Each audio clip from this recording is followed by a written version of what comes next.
Hello everybody, my name is Joe Allen. I'm a musician and I play guitar and bass, and I started playing with my dad professionally when I was 11 and joined the union when I was 15, and I learned how to play different styles of music, and I switched to a string bass and became a jazz bass player. And when I turned 28, I wrote 3 songs, and I realized that I'd reverted back to my country roots. And I've had a wonderful career. I went to Nashville, and they wanted to sign me as a writer, and I went there as a writer, and to make a living, I started playing bass around there, and all of a sudden I was a studio bass player, and I did that for 18 years. And I played with so many people, thousands and thousands of records. And I also wrote a lot of songs every year. And I got a lot of songs recorded, and by a lot of people, and so I've had a wonderful career. And one of my favorite memories is I was touring with Johnny Cash. Every now and then I'd go out with an artist to take a break from the studio, and I would tour with artists like Johnny Cash and Crystal Gale, and I love those people, and I did their records and wrote songs for them. And I was about to tell you a story about a song that I had written several years prior to recording, and some blessed fool pitched it to somebody, and I was in Dublin, Ireland with Johnny Cash, and we'd just finished a concert. And I got back to the hotel with Johnny Cash, the Carter Sisters, and the band, and the people with us. And the guy at the front desk said, "Is there a Joe Allen in the group?" But my daughter had it wasn't a serious operation that day, but my wife was going to call me if there was any complications. And so the Carters immediately started praying along with Johnny, and I went to the phone, and it was my wife, and she said, "Honey, Kimberly came through the surgery just with flying colors. She's going to be out of the hospital day after tomorrow, and she's in the high spirits, and everything was done correctly." And she said, "But the reason I'm calling you is Kenny Malone, the drummer. He was probably one of the best musicians in Nashville. All around. He could play with a symphony, or he could play with any kind of orchestra. So many of the guys there were pretty well schooled. And so she said, Kenny Malone called, and she said, "You just got a Ray Charles cut." I'm telling you, wow. One of my favorites. So I'm going to do that song for you. It's called Slip Away.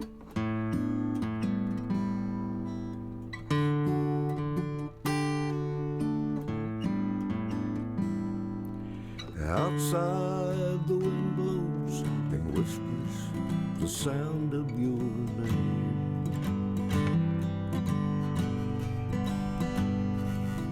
Yesterday's over, tomorrow's just more of the same.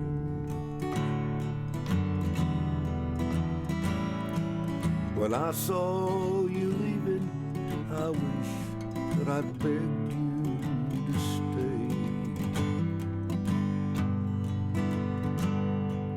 But I stood in silence as you slowly slipped away. If I could have told you the things that I felt in my heart, but it's hard to hold on to a love when it's falling apart.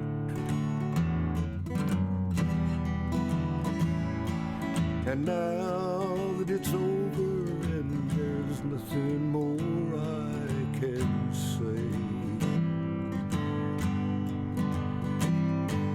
except that I'm sorry for saying too little too late.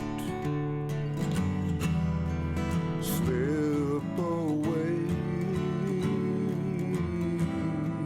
slip away. Oh, how did I ever let you slip away? Slip away,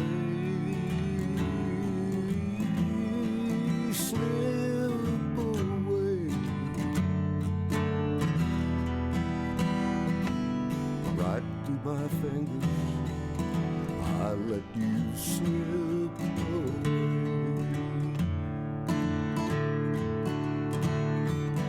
Right through my fingers, I let you slip away.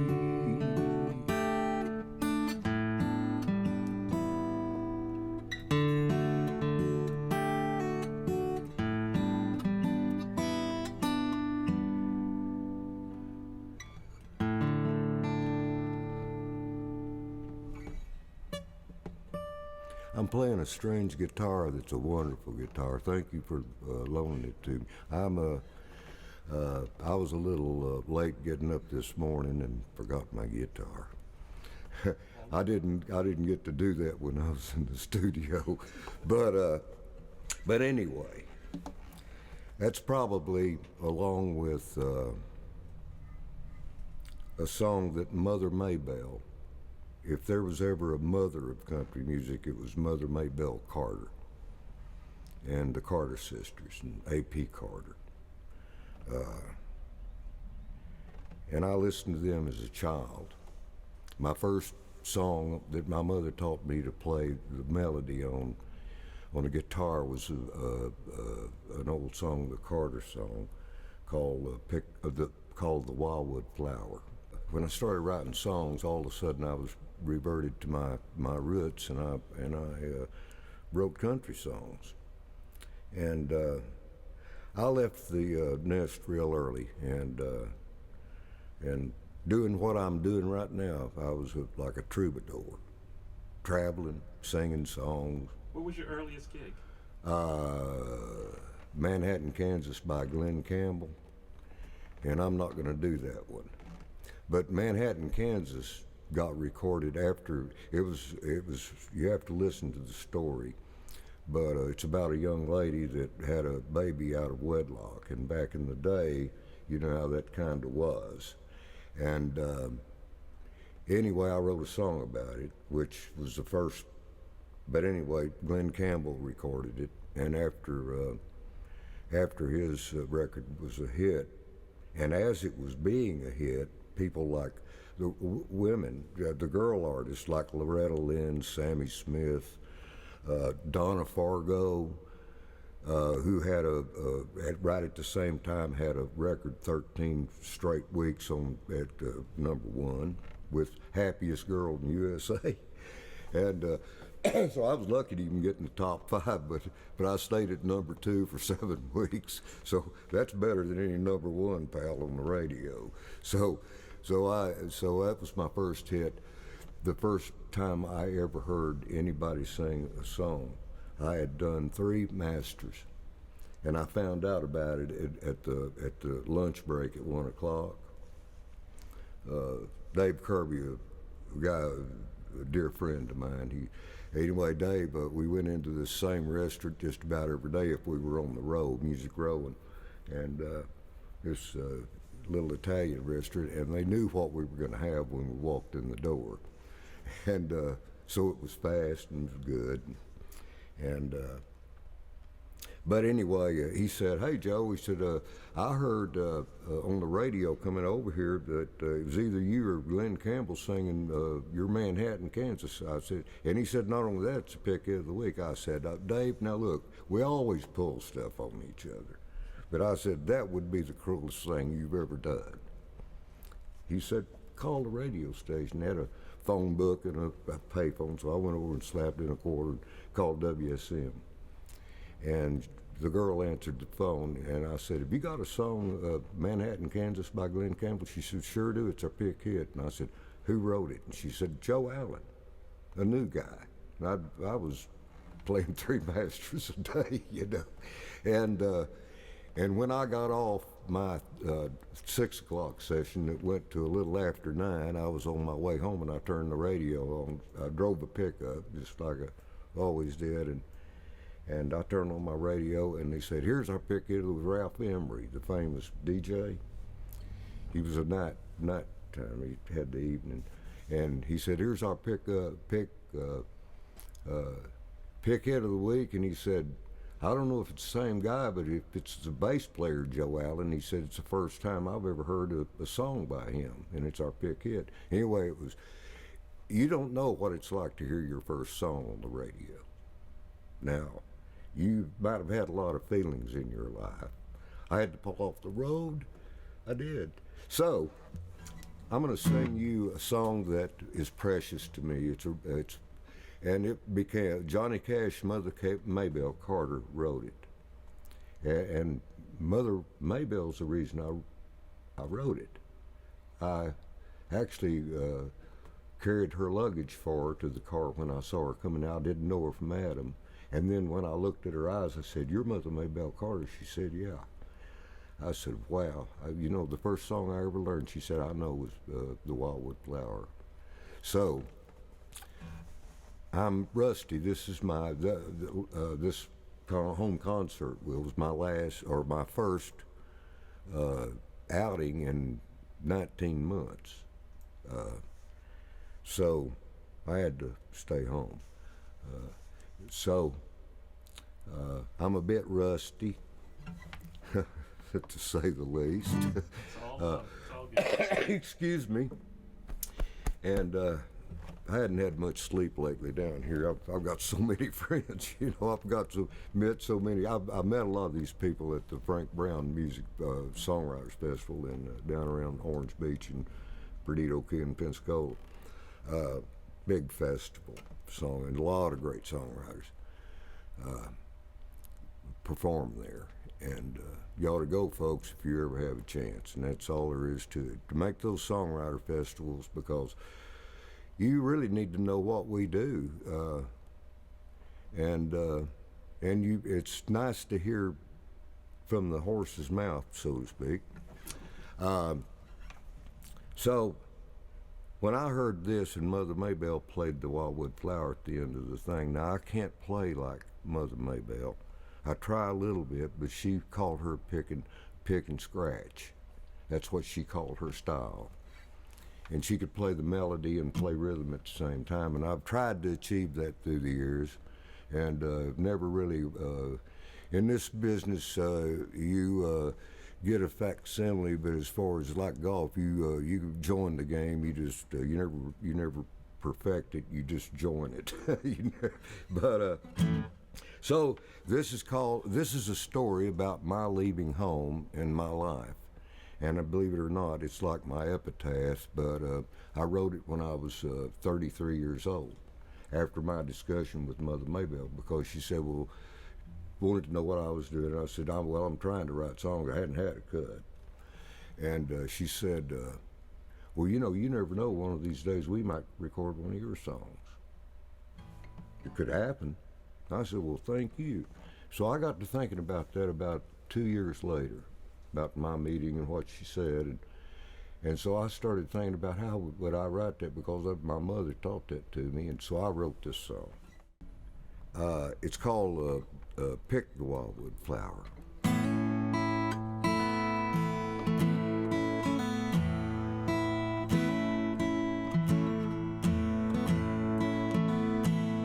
Those cotton fields were hot, That tractor never was my kind of living. When I hit 16, I had my size, and I hit the road to freedom. I'm so glad I wasn't there to see my mama, 'cause she must have cried for hours. I still hear her saying, Jody, get your guitar, pick the Wildwood Flower.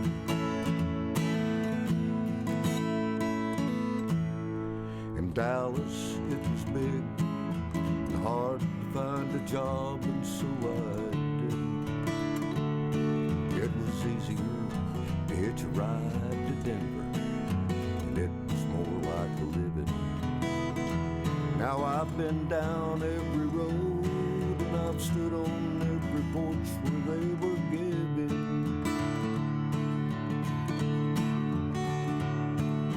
And if they had an hour or a dime, I'd pick the Wildwood Flower.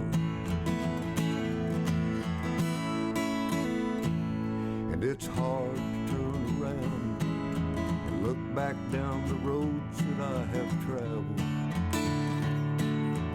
like a never-ending ball of twine. My dreams have come unraveled. And now as evening lays its shawl across the shoulders of my life, I have to find, couldn't tie my life together with guitar strings and a poet's heartfelt lie.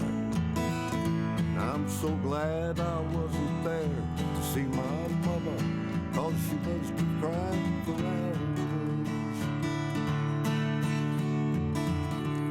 I still hear her saying, Jody, get your guitar, take the Wildwood Flower.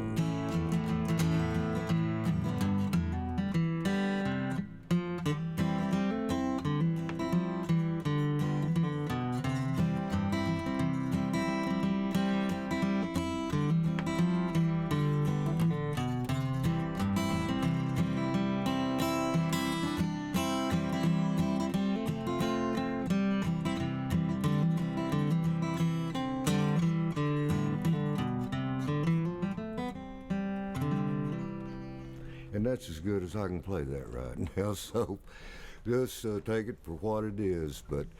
And then they did that, and then Gene Watson heard it and recorded it and had a good hit with it. Playing bass, I've toured with Johnny Cash, Crystal Gale, and I've been to Europe with both of them. Went to Japan for the World Music Yamaha Music Festival in Tokyo in 1980, and she was the headliner act of 223 countries. That's how popular she was in Japan. You know, little petite girl with long black hair. They just loved her, boy. Beautiful. Crystal is just as pretty inside as she is outside, boy. Her and her husband, Bill, had seen those, but they were sure good to me. Anyway, I played on all of her records, like Don't It Make Your Brown Eyes Blue and Talking in Your Sleep, and I actually did some touring in the States with her on a little longer term basis. And I used to go on tour to take a break out of the studio. I jumped at the chance, and I also did an album with Neil Young called Old Ways, and I did a 7-week tour. It was actually 8 weeks. We started at Live Aid in Philadelphia in 1985, which was probably, to this date, maybe the the largest concert ever. There were like 500,000 people in the audience and like 20,000 people backstage. Stagecoaches and equipment trailers, semis and all that lined up for 2 or 3 miles back up through there. People coming in on helicopters. The Stones came over from, they started in England with the big rock bands and the people over there, the Stars, and then they flew over on their private jet and helped us close the show. And Neil, you can watch that, Neil Young, and we finished the tour. It was a 7-week tour, and I had a blast, man. I just had, Larry, I had the biggest time you ever seen in your life on that tour. We were the Wild Bunch, but boy, you talk about a band. Watch it on YouTube or something. Live Aid in Philadelphia. I have Live Aid, yeah. Yeah, but Rufus Thibodeau, the guy that played Fiddle the Cajun, and Rufus, he's the only guy that I've ever heard that could make sense of what he was. It was wonderful the way he would pause and then shower down on that fiddle, boy, and I mean, he could make it scream. I mean, hear it and sometime and you'll be amazed what a guy can do with the fiddle. And but anyway, I toured with Neil, and that was the name of that album was Old Ways, and so I'm the bass player with the International Harvesters, one of his groups. You know, he had several different deals, but I actually took a 30-year sabbatical after 18 years of writing 50 songs a year and playing on 3 and 4 sessions a day in a pressure cooker. And it's like candy, people. You do something that you love a whole great big bunch and you'll get sick of it. You know, you can, it's possible. If you don't have some downtime, take time to be with your family. Take vacations. Tell them I've got a life to live here, folks, you know. So I took a 30-year sabbatical, and I had moved back here from Colorado. Been here about 5 years up at Sparta, out in the country. I lived in the country, still do. And I mean, I craved the country. That's where I grew up out west, and I needed distance. I wanted room, and so I got a call from David Ferguson. He was Cowboy Jack Clement's engineer for years, and he owned his own studio and was doing some writing. He called me and he said, a guy named Dan Auerbach wants to come up and write with you. I said, I've never heard of him because I don't watch a lot of stuff. I have different things, you know. And I didn't know who the guy was. I didn't know, I heard of the Black Keys for sure, but I didn't know who Dan was. But anyway, he came up, got out of the car, everyday, calm and wonderful guy. And he said, I just wanted to know if you wanted to write some songs again. And I said, well, you never know. I said, it'd be kind of fun, why don't we try it? And he said, well, here's a guy that's got the biggest collection of Gibson guitars and guitars that I've seen in my life. I mean, all classics. And he said, you got a guitar I can play? And I said, sure. So I went back and got a couple of guitars and brought it out, and Sherry made us some coffee, and anyway, and then he said, well, you got a writing pad? And I'm thinking, you know, just like me showing up today without a guitar, I mean, you know, and anyway, and then the deal of it is, looked at me and said, you got any ideas? I'm serious now, it's the way it happened, verbatim. And I said, no, but I said, we can come up with something. I said, why don't we just start off playing some chords or something? So I played through a series of chords, and he said, I like those. And he said, well, how can we start it, you know? And I was thinking, I just tell the truth in stories, you know? And I said, well, how about things mean more when I had less? Things meant more when I had less, and they do. Trust me. Yeah. And so I said that, and he said, I'll have to sing it to remember it. And I haven't done this song a lot.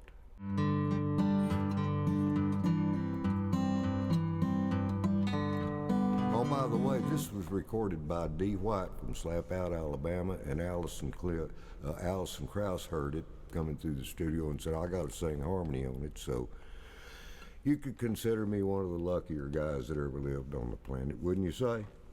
Well, I can. It's a lot of hard work, but hard.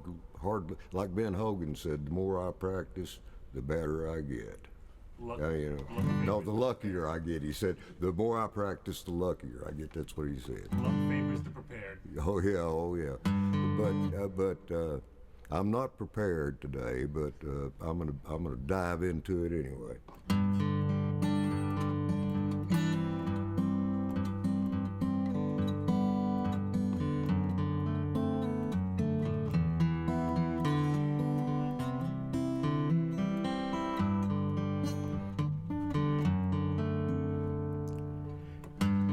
Things meant more when I had less. That's the way it goes, I guess. The more I have, I must confess, the more I need. My first car was a bucket of boats. It wouldn't go fast, but it sure did smoke. All the girls would laugh and joke, and then they'd hop right in and take 'em on down to the water hole, all swimming in our birthday clothes. Lord, how I miss those good old pals of mine. And though we've gone our separate ways, we've still got the good old days. There's no taking that away. It's locked inside my mind.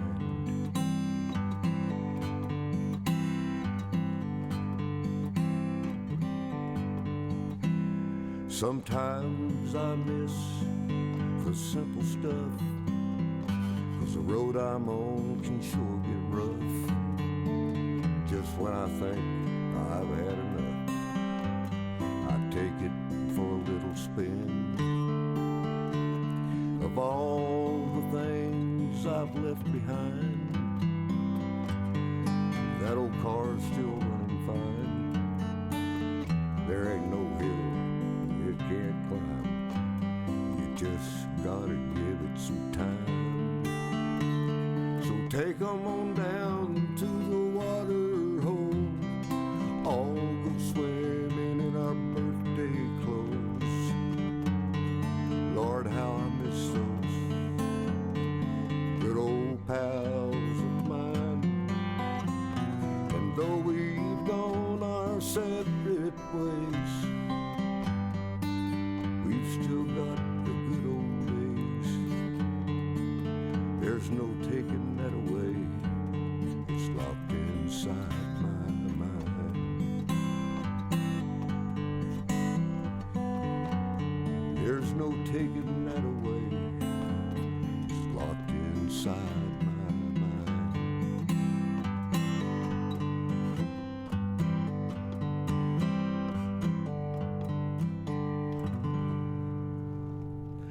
And that's how I met the famous rock and roll god, star, or whatever, Dan Auerbach. And since then, I've written a lot of songs with him, and I've had quite a few cuts. Nice. And the first number one that I wrote with him was on Americana and a chart, and it's by a beautiful black woman from Bristol, England. You haven't heard of Yola, have you, Larry? Only from you. Let me tell you something. She is the sweetest woman, and she when she walked in, and sat down, and she plays excellent guitar, accompanies herself, and she sat down and we discussed things, just where you from and how you doing and all that great thing when you don't know somebody. And I said, well, Yola, I said, what kind of song do you want to write? And she said, she said, I want to write some country songs. And I said, really? And she said, yeah. And Dan said, what do you got, Joe? I'm not kidding. And so I'm not going to sing that song because I don't do it very often. She's too good. Yola, that's her name. That's what she goes by. And Do you listen, have a website where people can find info on you? oh yeah, find her on YouTube. But do you have a website? No, I don't have a website, and the reason being is that I'm not much of a now. I do have a Facebook site, Okay. but I might post something after this trip, for instance. Okay. I'll talk about my horrible trip through Atlanta, trying to get down here. By Lord, I'm telling you, you talk about a madhouse. But actually, that'll be my last song, people. I've got to get on the road today back to Tennessee, and I have had such a beautiful time down here doing a big home concert, which I love to do. It's intimate and.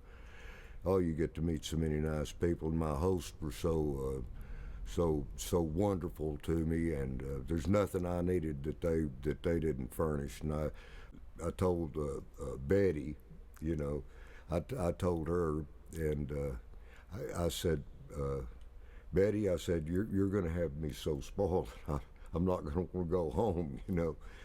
My dear friend Charlie Pride, that we've remained dear friends. Forever. We'll be friends forever. We just hit it off so good. The first recording session I did with Charlie Pride, I played the bass lick. I played the what you call the identity lick or whatever. If you can play something that people recognize the bass line, because it wasn't my intent. It's just that I was a jazz player and I wasn't afraid to innovate something, you know. So I played the bass thing on, that was my thing on Kiss an Angel, Good Morning. Played on every Charlie Pride session since.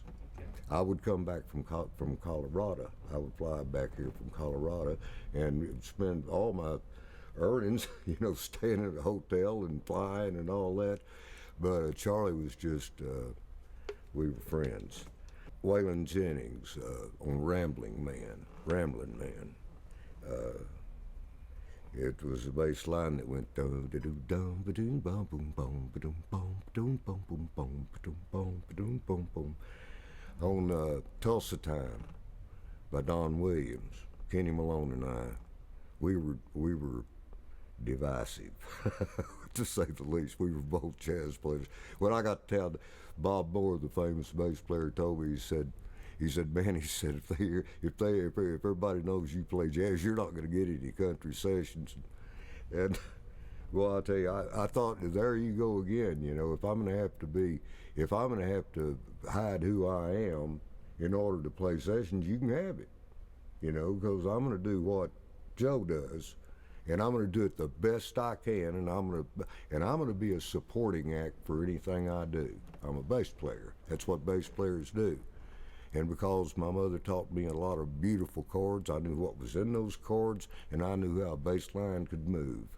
And all you guitar players, piano players, and chord players out there know how diminish or an augment or those. You know how those chords move.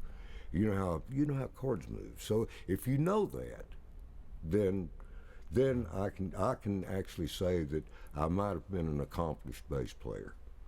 But Tulsa Time, doom doom doom doom doom. I played the intro. I forget how it went right. This is a blur for me. This is years ago. But Kenny and I played a metronome, a drone, doom doom doom, Tulsa Time, and it was a big hit.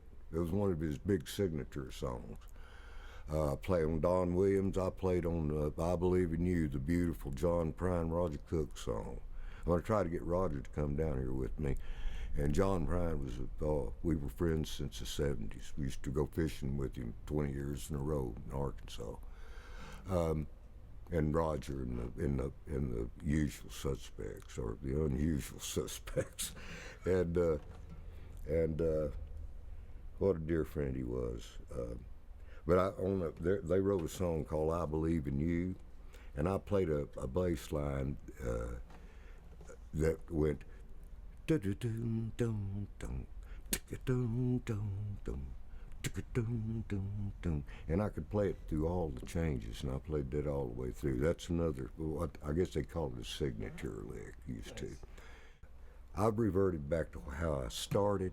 This is how I started, and this is what I'm going to do. And I'm writing a lot of songs. I'm happy. Don't make a lot of money. I don't care.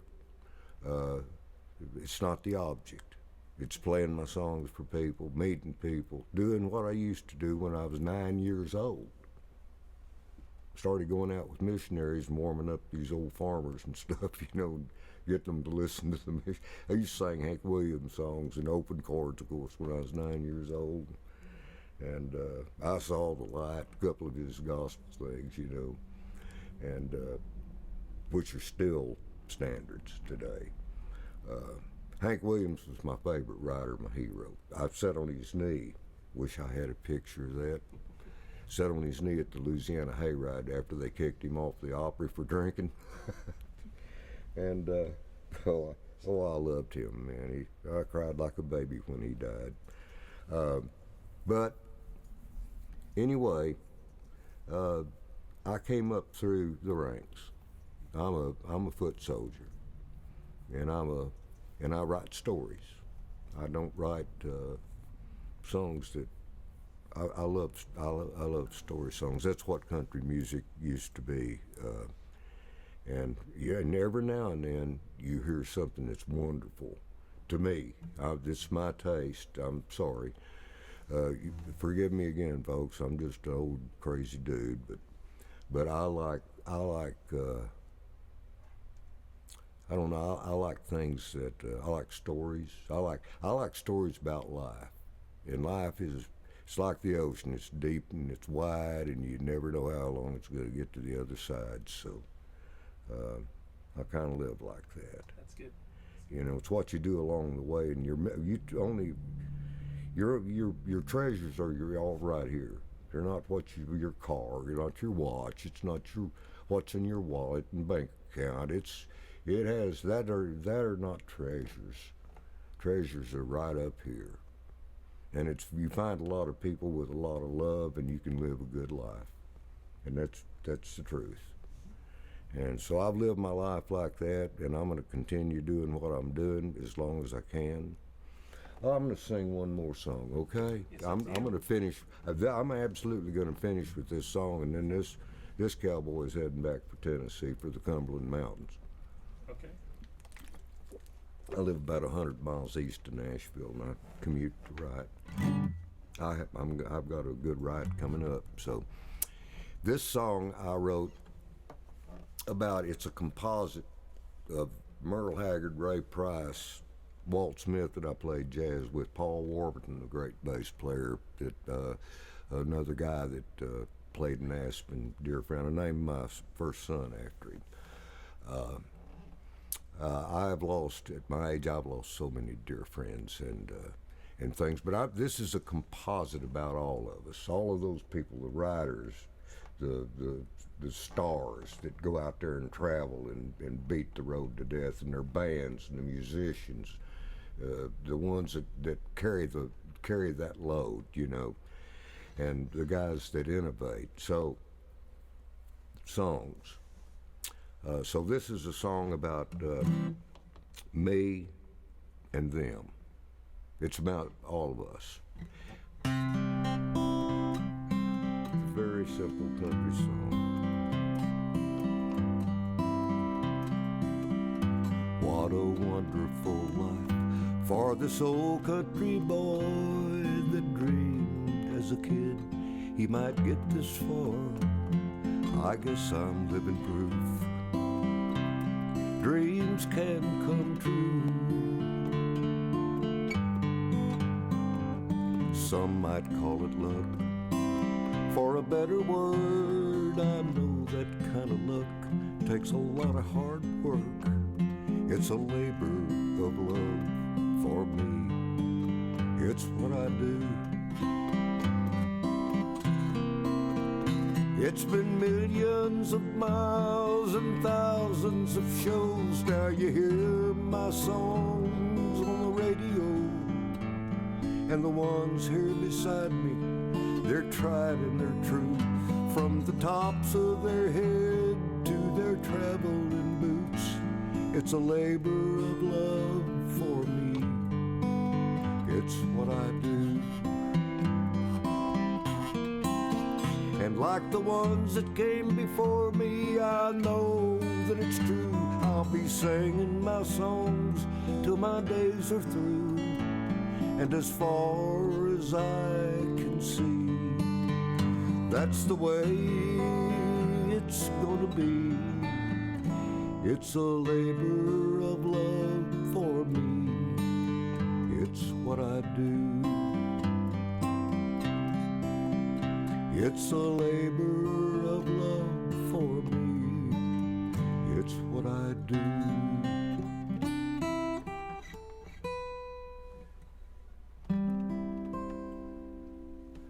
Nice. And that's it right there, folks. Thank you, Joe. And it's a labor of love for us.